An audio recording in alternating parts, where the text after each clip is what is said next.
So today in the church we begin Ash Wednesday, which is marked throughout the churches, not only in the Catholic Church, but we mark the Lenten period, the beginning of the time of Lent.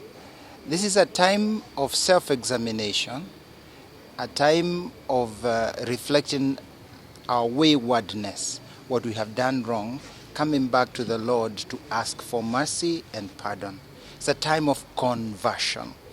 Therefore, today, in the celebration where we receive ashes, tunawekwa majivu kwa vichwa vyetu. Ni kukumbushwa, we are reminded first and foremost that we need to remember that we are dirty, we are sinful. All of us, from the biggest to the smallest, from the highest in the church to the lowest, every one of us is a sinner. And the second, we are reminded, remember man, you are dust, and to dust you shall return. That all of us will die, so that we should not live like we are eternal. There are people who seem to live believing they can't die. We are reminded all men die, and therefore you appear before God. What will you take there? And in so doing also been applied these ashes. We are told the ashes are made from the palms of Sunday, the ones which praise and show glory, have been burnt and made these ashes.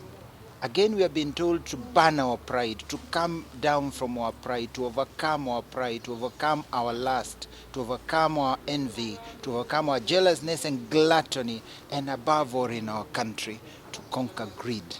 Greed is what has held us all prisoners, captives, slaves, and in sin, totally captured. That's why corruption never dies in our country, because all of us have decided to let the virus of greed, the sin which captures heart, mind, and the entire person, to do only things for their own good, for their stomach, and for their money, welfare, and desire of being great. So what is the message there for this time of Lent? That all of us must change our ways, that all of us must look at what God is asking. What is God asking of Kenyans? What is God asking of me? What is God asking of you? He's asking us for many things, but allow me to underline two. One, he's asking us to be truly honest again. Kenyans need to be honest with what they do and what they are involved in. Honest means integrity. We need to recover the integrity. When I do things without lying, without deceiving, without trying to take advantage of others, just be honest with your husband, with your wife, with your children, our children, with their parents. But above all, our leadership, that they must learn again to be honest. And it's called honesty, which goes together with truth, truthfulness. We are all now engaged in a competition of lies. We seem to be competing to tell the best lies and the biggest lies. We seem to weave our nation on the thread of lies and untruths. We seem to cheer dishonesty, and people who are clearly dishonest, we seem to acclaim them. This is what has captured our Christianity. We claim to be God-fearing. We claim to be Christians. But behind everyone's back, and even in front of everyone's back, we take advantage to lie openly, to cheat, to tell untruths, to promise promises that we'll never fulfill, to tell people we will do and we never do, to tell our husbands, our wives that we are somewhere and we are not there, to tell our children that we care but we don't care. Honesty must be something we recover. Recover in the fiber of our nation, the fiber of our Christianity, and the fiber of our own human personal character. We must be truthful and honest. God asks us. Christ says, I'm the way, the truth, and the life. If we want to say we are Christians, we must first and foremost be truthful. And the second one, which we also are invited in this time of Lent, is to be persons who care. We must go out to reach for the poor. We must listen to the cry of the poor. And in this doing, we will serve them. We are told to acts of mercy and acts of love. It doesn't matter where or which position you are, you have an opportunity to perform acts of mercy. I would wish to send this message to our leadership. Leadership of all levels, political leadership, religious leadership, and any leader in any company or institution. It is time we came down from our pedestals. It's time we learn to be humble to serve people. It's time we stop thumping our chest and showing off our wealth and our power. It's time we walked where the poor walk. Some of us don't know what latrines are because we became rich and never have after that know those basic needs of the Kenyan who suffers form the very basic needs. Let's come down and experience, and not just experience, but empathize with the people who are suffering. Come down from your thrones. Come down and apply ashes on yourself. Walk with the people. Listen to their cry. And we also as religious leaders, reach out to the needy. Let's make acts of charity, of mercy. And we church people, people who believe in God, let's come down from our status and thrones and serve the lowly.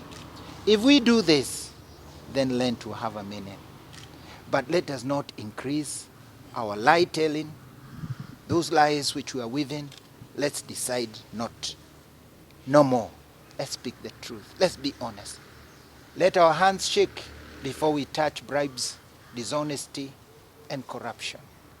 Let's be ready to make that declaration that may the curse of God fall upon us if we misuse, if we take unlawfully, unjustly, that which belongs to another. Let the curse fall on our own parents if I misuse my position to benefit myself. That is a courage which we must fight corruption with. May God be with us this Lenten period and change our hearts and change our minds from our leadership of whatever political persuasion, our religious persuasion, those who have various sects and who perhaps are carried also by greed, that they may change to preach God and not greed. Then we will not have a shakahola again. Then we will have a peaceful nation, a nation that praises God in the right ways. Let us break, let us tear not our garments, but our hearts in repentance this Lenten period.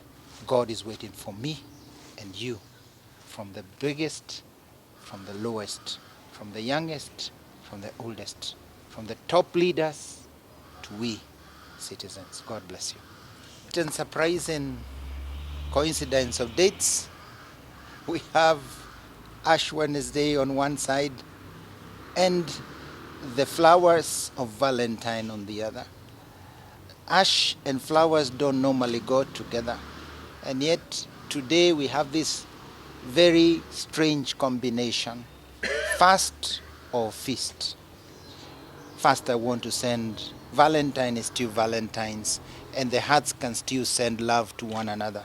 Please send love to your loved ones, even on Ash Wednesday. Deprive yourself for your loved one in a special way today. And send the flowers, yes. Even on Ash Wednesday, we can send flowers to our loved ones. What we still have to do is to deny ourselves today, because the ashes also call us to a certain temperance, a certain mortification or denial. And that's what we do for one another.